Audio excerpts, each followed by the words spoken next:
Welcome back, everyone. This is Donnie here, and I'm joined by my lovely wife, Lauren, again for a take two. Today, we're going to be talking about a different topic. If this is your first time seeing this channel, I want to welcome you. Thank you. I share my journey. Sometimes I have my wife on here. Sometimes I have some other people on here. We talk about everything: life, business, entrepreneurship, fatherhood, relationships, just everything that has gone into creating the life that we have. And some of the challenges that we've gone through, some of the positive things, some of the takes, some of the ways that we've been able to create the lifestyle that we have. Today's topic is going to be, should married couples combine their money? Now, this is a very debated thing. I was actually watching something where Kevin O'Leary was talking about couples should not. They should Really? have separate bank accounts. They should not combine their money. I remember your dad actually had said something about, he wanted your brother, when they were first going to have their first child, that he thought that they should be combining their bank accounts. I Mhm. think this is a highly debated topic when it comes to couples, whether people should have, just kind of independent bank accounts. Should they have joint bank accounts? When you get married, is the financial situation still separated or is it joint? So we're going to get into this. And the first topic that we're going to talk about is, should married couples have one bank account or should they have independent bank accounts? You want me to answer first? Yeah, you go ahead. So our situation, we have all of our finances combined. We always have, Yeah. even long before we were even married on paper, like married on paper, I guess you could say. Married in our heart. We believe that they should because we do. I could potentially see situations where maybe it would make sense to have them separate. I think it just is whatever works for certain people. I think if there is not a reason to keep them separate, I do personally believe everything should be one. What's mine is yours, what's yours is mine, like all of that kind of ideas, I guess. So yeah, I think that they should, Yeah. personally. Yeah. Yeah, I agree. I think that if you're building with somebody and there's somebody that you actually can see yourself building with, Mhm. then, obviously combining them, it doesn't matter if they were separate or combined, right? If we're working together, we're building towards the same goals and things like that. I Yeah. think what happens is there's a lot of people who are in relationships with people that they don't necessarily trust. Maybe the person has bad spending habits. Maybe the person has some kind of Mhm. addictions that they don't like. And then there's, also the people where it's like, well, if I make more money, they shouldn't have access to my money. Or, then there's the women's Mhm. side of things where it's like, well, a man is supposed to take care of me. So his money is our money and my money is my money. And I think there's so much division inside the household Mhm. already, right? I mean, we have so many things with politics, with different sides of parents, and even just parenting in general. Some parents, they don't agree on the same principles even inside their own house. Mhm. Then you have religion. You have, in our specific situation, race could be a divider or a factor.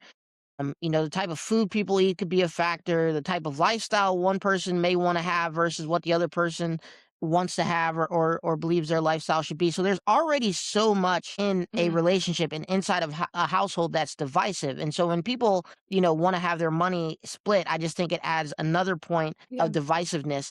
And for me, it's like, if you're going to get with somebody for the long term, make sure it's somebody that you see yourself building with. Make sure it's somebody that, you can share your goals with, and they're going to be like, yeah, I want to make sure that you hit your goals, and Mhm. then I can help her hit her goals, and we're aligned in those ways. If you guys have completely two different views on life, it's going to be very hard for you guys to be together. For honestly, like for 99% of people that are in marriages or relationships in general, I don't think they should be together because they are just not aligned spiritually. They're not aligned. Make sure each other has what they. Yeah. And most people are just so selfish. Like you have two selfish people coming into a relationship being selfish. And I think, not having a bank account is another way for people to just be selfish and isolate. Mhm.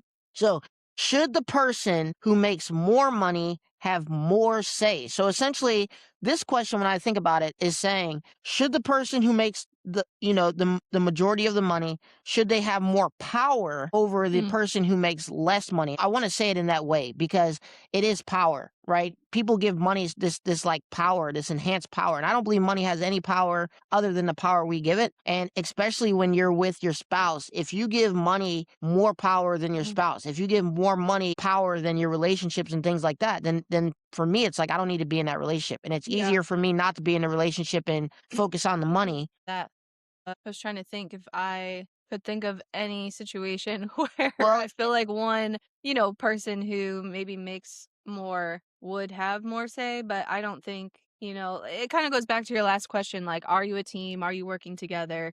Are you working towards the same goal?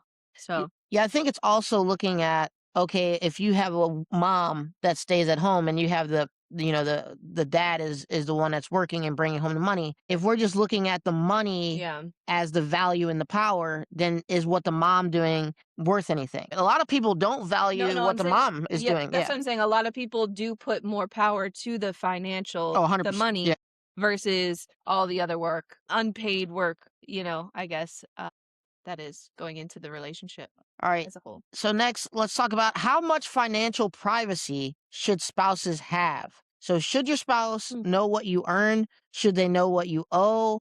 What about personal spending accounts? Is there a dollar amount where purchases should be discussed first? When does privacy become secrecy? So this is something I would say we've never had to deal with in our relationship because we've always been transparent, but I could definitely see and I only know this because my one friend, he was getting married and he was concerned about the amount of debt that his spouse was going to bring in because she had college, Dave. He was concerned about the amount of debt that she was going to be bringing into relationship because she had school loans. And so that was one of his concerns. Like, okay, if I get married to her and then I'm kind of assuming her school loans and this is something that we're going to have to pay off. And if we're going to have to jointly pay it off, potentially this is going to discourage me from getting what I want or getting where I want to get, right? Because Mhm. if somebody's bringing in something Oh, that's negative to the relationship, potentially my money now is going to have to be used so he was concerned about part of his money going towards her. or just not having two spouses that can completely contribute in the same way, right? Because if one spouse Mhm. is coming in and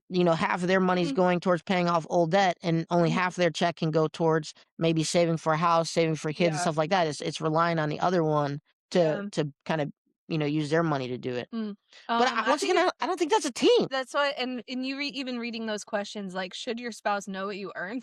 Like, that's just weird to Some me. people are like this. I There's know, probably way more I know, people I that know. have this financial privacy than we realize. I'm putting the disclaimer on it, like, to me, that's strange, I think, and it's probably just because we've, like, always worked as a team, especially, like, with our finances. Well, I think. this is going to lead into this next question, which I think is going to be a good one. Okay. Is hiding money from your spouse a form of cheating? Yeah, I think So, all. secret credit cards, hidden Mhm. debt, secret saving accounts, large purchases, lying about income, financial infidelity versus physical infidelity. Can trust recover after financial deception? Is hiding money from your spouse a form of cheating? I believe so Yeah. because I believe every form of lying is a form of cheating. And the last question was, should they even know, like, things about you, which I believe is 100% needed in a marriage. Yeah. Because it's just a form of openness. I think hiding money from your spouse in any form or fashion is a form of cheating. I think it's pretty straightforward how I feel about that, personally. Yeah, and I Yeah. mean, why wouldn't you want to?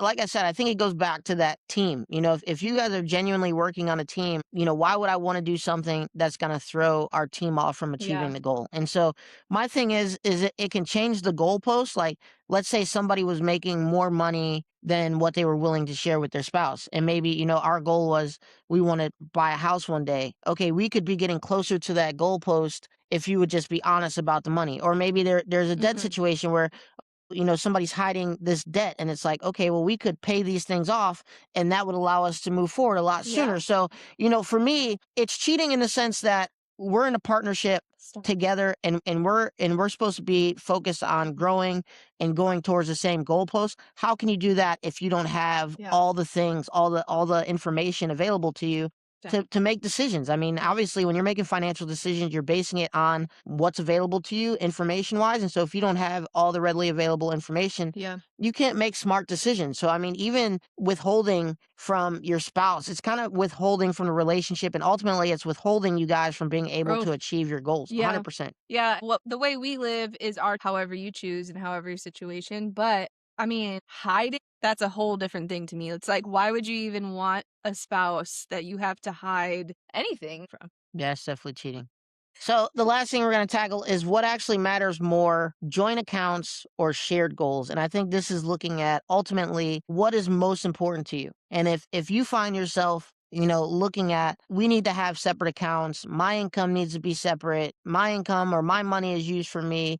His money is used for our household, or vice versa. It could be the other way around, where Yeah. maybe the woman makes more, maybe the woman is using her money for the household, and the man is like, okay, the money that you make is for the household, and the money that I make is only for me and what I want. Either way, right? So I think in any relationship, whether it's, a marital relationship or even a friendship or anything like that, a business relationship, you have to put levels of significance to stuff. So, is it more important to you to be separated in aspects of your marriage, or is it more important for you guys to have a relationship where there's transparency, there's honesty, there's a unity, there's a bond, there's a trust that has to happen between the both Yeah. of you? And everybody's situation is different, right? Like, Mhm. if you come from money, your situation's different. Like, I just saw like the Morgan and Morgan guy, they're capped out at $1 million a year that they get, Mm. but he's protecting his legacy, right? Like, he's the one who built it. It's really his money, the father, and so he's allowed to distribute it to his sons any kind of way that they want to. So in that kind of situation, it's not really the son that's hiding anything. It's the son is taking advantage of an opportunity that his dad has created, and as a byproduct, anybody that comes into that family now cannot take the bigger Right. piece of the pie. But I'm Yeah, I saying get that. the son and the wife that he unites with, they can still do things jointly. Like, if they want to go start a business jointly, if they want to have bank accounts jointly and stuff like that, like, that's on them. Mhm. But I think for most people who are not getting this like mass sum inheritance, or aren't inheriting a business, or don't come from money, I don't see why you would want to have things separate, right? Well, that's what if they get divorced, right? You said? Like, he's separating his money really from his son's wives if they were to get divorced. Yeah, so they don't have access to it, but Right. ultimately create a situation where the wife wouldn't have access to the bank accounts anyway. Because if the father's, giving them money on a yearly basis or whatever it is, he probably doesn't want it in a joint account Mhm. with where the spouse would have control over it. It You're would have to be an saying. account where it's like just controlled by the son. But I think for most marriages and most people that are in relationships, I think I look at it and say, we have one life that we're gonna live. And for me, it's more important to have a relationship where I'm aligned with somebody, where we can grow in so many other areas outside of just finances. Finances are important, but I don't think that they shouldn't be a deciding factor on how, our relationship structure. You know, Mhm. I feel like if money is that important to you, you probably need to be single. Yeah, I would agree. Because there's a lot of marriages that I see where it's like the people are they're not together. Like, I don't even know what they're married for. There's like a lot of college dorm room living Yeah. people where it's like they're living in the same household, but they're living completely separate Separate lives. lives. There's no goals, there's no vision. They're not like really happy together. You know what I mean? It's just like a very immature thing. I think, Mm. the more you live life and the more you mature, you kind of want to share things with somebody on every level. Like, that's a different bond, Yeah. you know? Yeah, agreed. This is a good topic. Yeah, I like it. So I don't think a bank account determines whether you have a strong marriage, but if you're married and you can't have an honest conversation about money, that's probably the bigger problem. Yeah. So, with that being said, thank you for watching today. This is Donnie. I'm here once again with my wife, Lauren. And if you enjoyed what you saw here today, or you thought it was informative or just funny, please like and subscribe. If you have comments about different things Yes. that you and your spouse do, or maybe you have a different view on it, maybe you're like, hell no, I would never share my bank account information with my wife. I would never tell her how much I make. Or maybe you're a spouse and you're like, I would never tell my husband how much I make. He's supposed to be providing for me, and that's what it's supposed to be. We'd love to Mhm. hear from you. Everybody gets to choose how they want to live their life, which I think is the great part of it. You could decide how great your life is. You could decide how small your life is. Entirely up to you. But the cool thing is, it's your choice. And with that being said, we will see you next time.